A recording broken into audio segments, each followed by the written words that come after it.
Então, Vini, vamos começar então.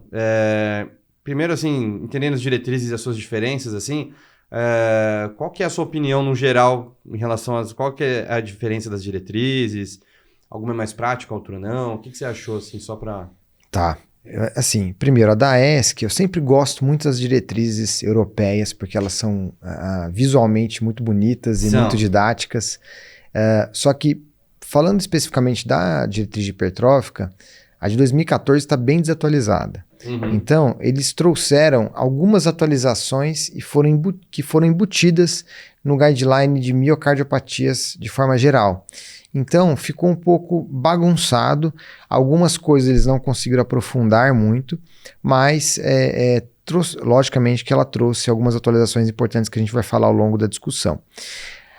A diretriz brasileira está muito interessante, né? A gente caprichou lá na confecção, também ficou com as recomendações bem práticas, uns fluxogramas muito legais, mas na minha opinião, a americana para mim está mais redonda de todas. Ela está bem prática, as recomendações, lógico, que destoam um pouquinho da europeia, a americana e a brasileira são muito próximas em termos de recomendações. A europeia tem algumas recomendações um pouco diferentes, mas para mim a americana está a mais prática de todas e com fluxogramas também muito interessantes, né?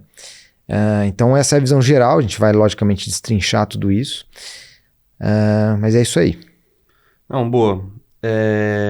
Acho que antes até da gente falar, talvez a gente possa comentar um pouco da definição. Então, antes, acho que comentar um pouquinho só da definição, acho que isso aí não muda muito entre as diretrizes, né? Boa. Que a gente tem numa hipertrofia do miocárdio que aumenta a espessura das paredes, não necessariamente do septo, né? Mas a gente pode ter de formas assimétricas, formas apicais, né? Forma concêntrica, né? Nessas fases iniciais, na ausência de outros fatores de risco, como hipertensão, por exemplo, valvopatia, né? Que aumenta com uma sobrecarga de pressão, e a gente acaba tendo, depois que você descarta isso daí, você acaba tendo realmente um espessamento, né, esse fenótipo aí, que a gente já vai comentar sobre fenótipos, né? Acho que é interessante só reforçar essa questão, né? A gente, quando se deparar com o septo ou a parede posterior espessadas, a gente chamar de espessamento mesmo ventricular, do que chamar de hipertrofia, porque nem tudo é hipertrofia. Exato. No caso da hipertrófica, hipertrofia e desarranjo dos miócitos, né? As duas coisas.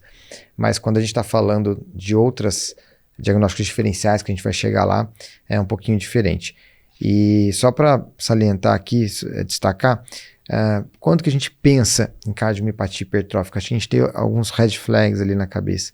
Então, quando você faz o ecocardiograma do paciente, você se depara ou pelo eco ou pela ressonância com septo acima de 15 milímetros ou acima de 13 milímetros num paciente que tem história familiar de cardiomiopatia hipertrófica, um parente de primeiro grau, ou também um paciente que tenha já um teste genético positivo, tá?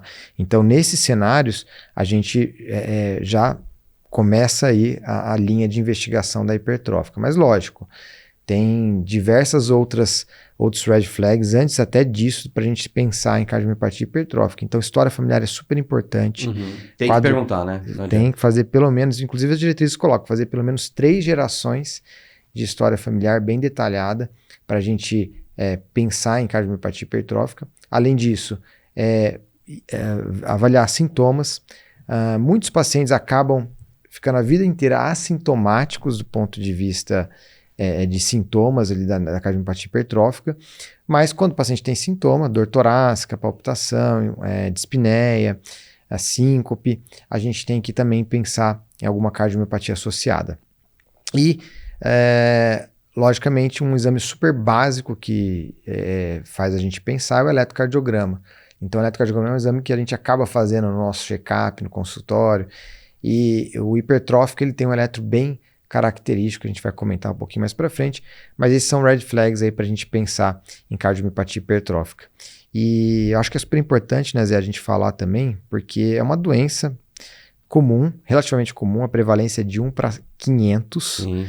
Se a gente pegar os pacientes com genótipo positivo e fenótipo negativo, que hoje a gente está no cenário aí de que a gente tem teste genético mais disponível, essa prevalência passa para 1 para 200. Nossa. Então, é uma doença relativamente comum e é a principal causa de morte súbita em atletas.